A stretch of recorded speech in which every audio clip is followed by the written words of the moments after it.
নমস্কার, নিউজ ভ্যানগার্ডের পর্দায় প্রত্যেককে স্বাগত জানাচ্ছি। এই মুহূর্তে আপনাদের সাথে আমি রয়েছি অঙ্কিতা। চোখ রাখছি এই মুহূর্তের গুরুত্বপূর্ণ সংবাদের দিকে। তবে প্রথমেই চোখ রাখতে হয় আবহাওয়ার দিকে, কারণ আজ সকাল থেকে দেখা যাচ্ছে যে আংশিক মেঘলা আকাশের মধ্য দিয়েও একটা ভ্যাপসা গরম।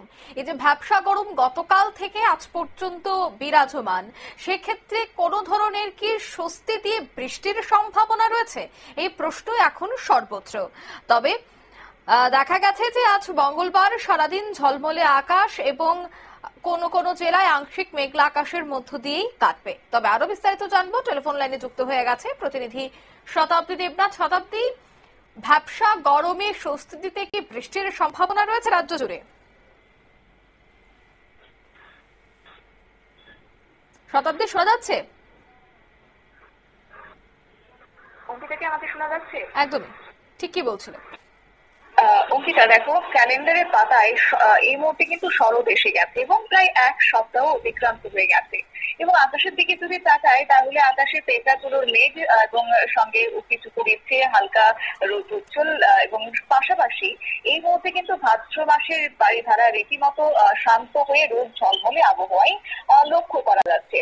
তারই মধ্যে একদিকে তোমার চোখ রাঙাচ্ছে নিম্নচাপ, অন্যদিকে আজকে সকালের কথা যদি বলতে হয় তাহলে সকাল তোমার রোদ ঝলমলে আবহাওয়া লক্ষ্য করা গেছে এবং আকাশের মুখেও তেমন কিন্তু গোমরা ভাবটা সকালের দিকে ছিল না।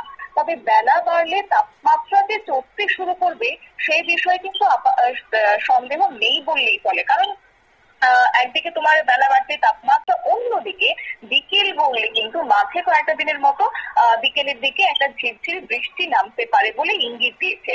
দেখো, আগামীকালই গণেশ চতুর্থী এবং আজকের দিনে দাঁড়িয়ে সেক্ষেত্রে বাজার করা কিংবা পাশাপাশি তোমার এই মুহূর্তে উৎসব মৌসুম লেগে গেছে, যেহেতু তাই শপিং করা, এই ক্ষেত্রে কিন্তু কিছুটা হলো বৃষ্টি বিঘ্নিত আবহাওয়া বাদ সাজছে কিনা সে নিয়ে কিন্তু প্রত্যেকের একটা আশঙ্কা থেকে থাকে।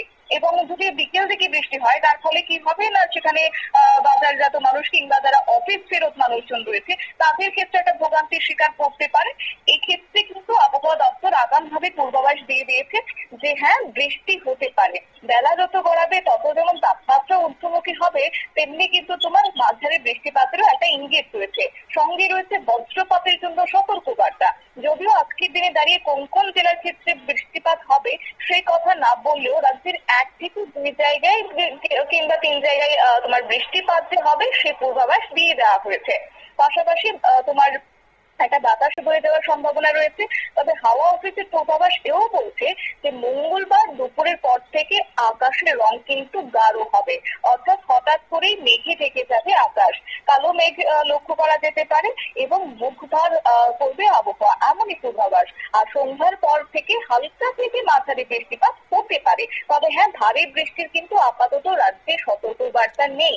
তার কারণে তোমার উৎসব মৌসুম বলা চলে যে একদিকে গরম, অন্যদিকে মাঝারি বৃষ্টিপাতের মধ্য দিয়ে কাটবে, তা নাও সাজতে পারে যদি না সেক্ষেত্রে নিম্নচাপের প্রকৃতি ফের একবার চোখ লাগায়, যেমনটা প্রতিদিন আমরা দেখতে পাচ্ছি। যদিও শহরের তাপমাত্রা কিন্তু আজকের দিনে দাঁড়িয়ে সর্বোচ্চ যেটা থাকবে 32 ডিগ্রি সেলসিয়াস বলে আবহাওয়া দপ্তরের পক্ষ থেকে জানিয়ে দেওয়া হয়েছে, যা কিনা তোমার স্বাভাবিকের থেকে কিছুটা হলেও কমে গেছে। 0.3 ডিগ্রি ঘরে রয়েছে, মানে স্বাভাবিকের থেকে নিচে।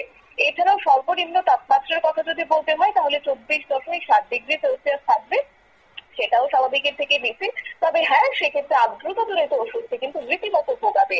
জলীয় বাষ্পের পরিমাণ একটু একটু করে বাড়তে শুরু করেছে। আজকে 100% থাকবে আর্দ্রতার পরিমাণ, সর্বোচ্চ আর সর্বনিম্ন থাকবে 67%। আর এর ফলে একটা পেটে গরম অনুভূত হবে। পাশাপাশি তোমার এই মুহূর্তে কিন্তু গত 24 ঘন্টার হিসেবে সেই অর্থে রাজ্যে বৃষ্টিপাত হয়নি, যদিও সেটা 0.3.9 মিলিমিটার বৃষ্টিপাত হয়েছে, তবে সেটা ঠিকই কোথায় ছিল আবহাওয়াবিদদের ভাষায়। এবং আগামী 24 ঘন্টার ক্ষেত্রে কিন্তু রীতিমতো ঊর্ধ্বমুখী হতে চলেছে তাপমাত্রা, 33 ঘরে পৌঁছে যেতে পারে। এছাড়াও সর্বনিম্ন তাপমাত্রা 25.0 ডিগ্রি সেলসিয়াস, যেটা স্বাভাবিকের কাছাকাছি থাকবে বলে খবর। তবে হ্যাঁ, তোমার যেমনটা আবহাওয়া দপ্তরের পক্ষ থেকে জানিয়ে দেওয়া হচ্ছে কয়েক জায়গায় বৃষ্টিপাতের ইঙ্গিত রয়েছে। এবং সঙ্গে আগামী কয়েকটা দিন অবশ্য সতর্ক থাকতে হবে, কেননা এই মুহূর্তে কিন্তু তোমার আবহাওয়া দপ্তর বলছে যে শুক্রবার এবং শনিবার এই দুটো দিন কিন্তু আবারও মানে সপ্তাহের মাঝামাঝি সময় থেকে বৃষ্টিপাত হতে পারে। আর সেক্ষেত্রে তোমার বঙ্গোপসাগরে নতুন করে যেহেতু চোখ রাঙাচ্ছে সেক্ষেত্রে আগামী কয়েকটা দিন কিংবা সপ্তাহের শেষ দিকে কিন্তু একটা বৃষ্টিপাতের ইঙ্গিত রয়েছে। তবে একদম। গণেশ চতুর্থী কিন্তু উৎসব মৌসুম ভালোভাবে কাটবে বলে আবহাওয়া দপ্তরের পূর্বাভাস। অঙ্কিতা, ধন্যবাদ। অর্থাৎ গণেশ চতুর্থীতে আবহাওয়ার একটা পরিবর্তন হতে পারে, তবে এই ভ্যাপসা গরমের মধ্য দিয়েও যে হালকা বা বিক্ষিপ্ত বৃষ্টিপাতের সম্ভাবনা বেশ কয়েকটি জেলায় রয়েছে তা কিন্তু আবহাওয়ার আপডেট দ্বারাই স্পষ্ট হচ্ছে। নিয়ে নিচ্ছে ছোট্ট একটি বিজ্ঞাপন বিরতি, সঙ্গে থাকুন।